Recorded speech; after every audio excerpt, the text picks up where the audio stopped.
امریکی بحری بیڑا جو ہے وہ بھی قریب آ رہا ہو، تو اس صورتحال میں کیا کوئی یہ دیر پا امن وہاں پہ ہو سکتا ہے؟ یہ ٹرمپ، ہم ان کی باتوں پر ٹرسٹ نہیں کر سکتے، یہ بالکل صحیح کہا، اور نہ کرنا چاہیے، وہ تو کیونکہ ان کا کوئی پتہ نہیں، صلاحیت تو ہے حملہ کرنے کی، صرف نیت تبدیل کرنے والی بات ہے۔ میں سمجھتا ہوں کہ جو ٹرمپ کے اس سلسلے میں ٹرمپ کے جو فیورٹ فیلڈ مارشل ہیں وہ رول ادا کر سکتے ہیں۔ پچھلی دفعہ آپ کو یاد ہے جی جب وہ ہوا تھی بات، تو انہوں نے کھانا بھی کھلایا، ان کو بلایا اور وائٹ ہاؤس میں، اور غالباً ہماری طرف سے جو مشورہ گیا بڑا مثبت تھا کہ آپ اس قسم کی جنگ میں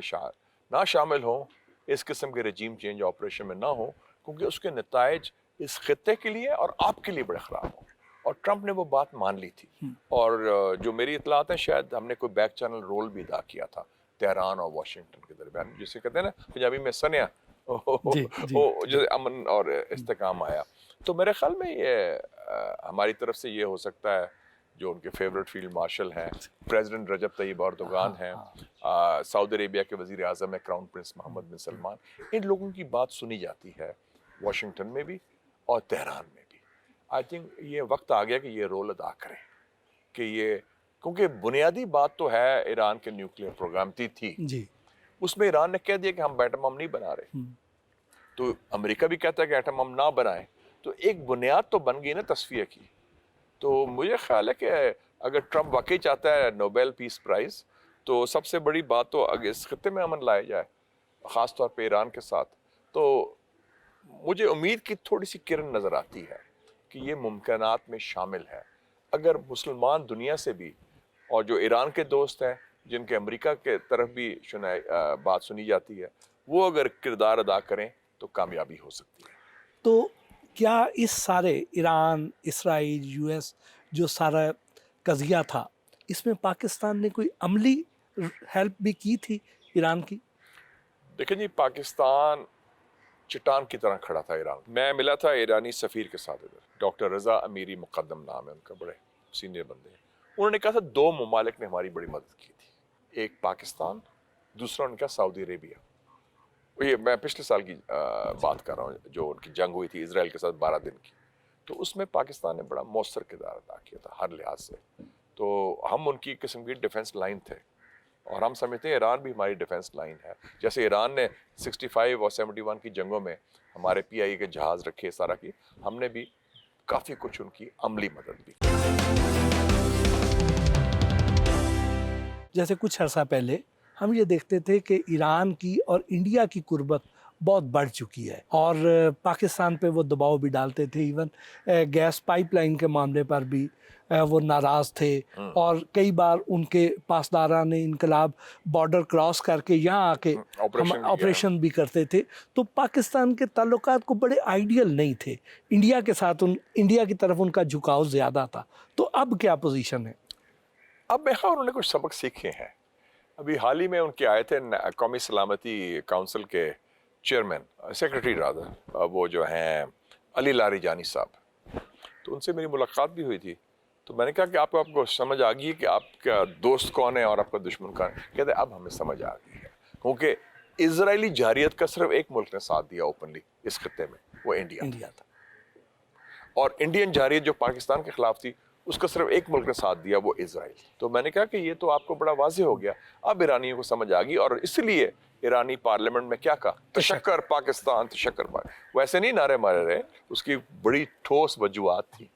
اور اس میں پختہ اقدامات تھے ہماری طرف سے۔ پاکستان اور سعودیہ کا جو ڈیفنس معاہدہ، اس کے کیا فوائد ہیں اور کیا اس میں اس کے مضمرات ہو سکتے؟ دیکھیں جی، اللہ تعالیٰ کے فضل سے اس وقت پاکستان کی پوزیشن کیا ہوئی کہ ایک تو ہم نے شکست دی اس ملک کو جو کہتے ہیں نا، پنجابی میں کہتے ہیں ایک پلوان تیار کر رہا تھا امریکہ کہ جی یہ مقابلہ کرے گا چین کا، تو وہ جو پلوان ہے اس کو تو ہم نے ڈا دیا کھاڑے میں پہلے راؤنڈ میں ہی، جو ہم چھوٹا سا ملک ہے وہ ہم سے تو کتنے گزرا، تو وہ جو اس کا ہندوستان کی تو پھوک نکل گئی اس میں۔ تو اس میں پھر لوگوں نے کہا، یار ٹرمپ نے بھی کہا یہ پاکستانی کا ہے، چھوٹا سا ملک ہے، بڑی جان ہے لوگوں میں، بڑے دبنگ لوگ ہیں، ڈرتے بھی نہیں، اور کہتے ہیں دیکھیے آ جاؤ پھر میدان۔ تو اس سے یہ ہوا کہ ایک ساتھ ہی ساتھ جب یہ واقعہ ہم نے ہندوستان کے ساتھ جو چپکلش ہوئی مئی میں، اس کے بعد آپ نے دیکھا کہ قطر پر حملہ ہوا اسرائیل کا، امریکہ جو اس کا حلیف تھا نہیں روکا، حالانکہ امریکی اڈا بھی ادھر ہے، اس کا مطلب امریکہ نے آنکھ ماری تھی اس الودید بیس ہے، 10,000 امریکی پہنچے، تو انہوں نے کہا کہ یار یہ امریکہ تو اعتماد نہیں کر سکتے، کون سا ملک ہے ہمارا جس پر ہم تو پاکستان پر نظر پڑی، اور پاکستان کا ایک ماضی میں ایک کردار رہا ہے بڑا امپورٹنٹ۔ دو باتیں میں بڑی صاحب آپ کو، آپ کے لوگ بھی انٹرسٹڈ ہوں گے جو ویورز ہیں، ایک تو یہ کہ ہمارا سعودی عربیہ سے 1982 کا ایگریمنٹ ہے جنرل ضیاء الحق صاحب کے زمانے میں، اور ہماری فوج بھی اسٹیشن رہی ہے 1983 سے 1987 تک، ایک بریگیڈ تھا اور بریگیڈ کمانڈر تھا ایک بریگیڈیئر جہانگیر کرامت، ٹھیک ہے جی۔ پھر 1991 میں جب وہ جنگ ہوئی صدام حسین کے ساتھ، ہم نے فوج بھیجی اپنی، سو ہمارا ایک پرانا معاہدہ بھی چل رہا تھا اور ایک اعتماد کا رشتہ ہے سعودی عربیہ کے ساتھ۔ دوسرا مشرقی وسطیٰ میں جب گڑبڑ ہوئی ہے، 2 جنگیں ہوئی ہیں اسرائیل کے ساتھ، 1967 field marshal Ayub Khan president تھے، ہمارے پائلٹس نے اسرائیلی ایئر فورس کا مقابلہ کیا، اردن کی ایئر فورس کی طرف سے اور عراقی ایئر فورس کی، اس کو تھا گروپ کیپٹن سیف الاعظم۔ پھر 1973 میں ذوالفقار علی بھٹو صاحب پرائم منسٹر تھے، پھر ہم نے جب جنگ ہوئی اسرائیل کی، بھٹو صاحب نے پائلٹس بھیجے، ابھی تو وہ زندہ ہیں، مجھے ملتے بھی رہتے ہیں، گروپ کیپٹن ستار الوی صاحب، اور انہوں نے Syrian air force, Egyptian air force کی طرف سے، تو ہم تو جنگوں میں شریک ہوئے ہیں، واحد نان عرب ملک ہے، تو ہمارا ایک کردار سلامتی کے حوالے سے،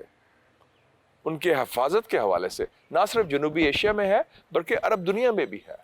تو یہ کوئی انوکھی بات نہیں ہے۔ اب ان کو سعودی عربیہ کو بھی احساس ہوا کہ یار پاکستان تو ہم ہمارا دوست بھی ہے، ہمارا حلیف بھی ہے، بھائی بھی ہے، تو ان پر ہم اعتماد کر سکتے ہیں، اور وہ اعتماد کے رشتے کا اظہار ہوا کہ ڈیفنس پیکٹ ہوا، اور اچھی بات ہے کہ اور لوگ بھی اس میں کر رہے ہیں، اور یہ پہلا مسلمان دنیا کا ڈیفنس پیکٹ ہے آپس میں۔ نارملی ہم ڈیفنس پیکٹ کرتے ہیں امریکہ کے ساتھ، یا وہ کرتے ہیں برطانیہ کے ساتھ یا یورپ کے ساتھ، لیکن آپس میں جو یہ ہے مشترکہ دفاع کے حوالے سے اب یہ بن رہا ہے، پاکستان، ترکی، سعودی عربیہ کی بات ہو رہی ہے، پھر انڈونیشیا بھی آ رہا ہے، اور اس سے پہلے آپ کو یاد ہوگا کہ جب آذربائیجان کی جنگ ہوئی آرمینیا کے خلاف تو پاکستان ترکی نے ان کا ساتھ دیا، تو یہ ایک نئی صورتحال پیدا ہو رہی ہے جو میرے خیال میں بڑی خوش آئند ہے مسلم دنیا کے لیے بھی اور ہمارے علاقائی امن اور اس خطے کے حفاظت کے لیے۔ آج سے کچھ عرصہ پہلے یہ سننے میں آ رہا تھا کہ ایم بی ایس نے وہاں پر یہ کہنا شروع کر دیا تھا کہ 2030 ویژن کے تحت پاکستان کے بریگیڈ کی اب وہاں پہ ضرورت نہیں رہے گی، اور یہ بھی اس طرح کی باتیں سنی جا رہی تھی، تو پھر اچانک کیا ایسی ڈیولپمنٹ ہو گئی کہ پھر اب پاکستان کے ساتھ اتنا مضبوط دفاعی معاہدہ کر لیا؟ اس کی 2-3 ریزنز ہیں، 2-3 وجوہات ہیں۔ ایک تو یہ ہے کہ اس خطے کی صورتحال بگڑ گئی ہے، اور یہ بات اگر انہوں نے کی تھی تو یہ شاید طوفان الاقصی سے پہلے کی تھی، 7 اکتوبر 2023 سے پہلے۔ اس کو فلسطین کا معاملہ نہیں تھا، پھر ایران اسرائیل کا جو آگے بڑھا، اور پھر جو ایک نئی ری الائنمنٹ بھی ہو رہی ہے، ان کی یو اے ای سے بھی کچھ تعلقات خراب ہوئے ہیں،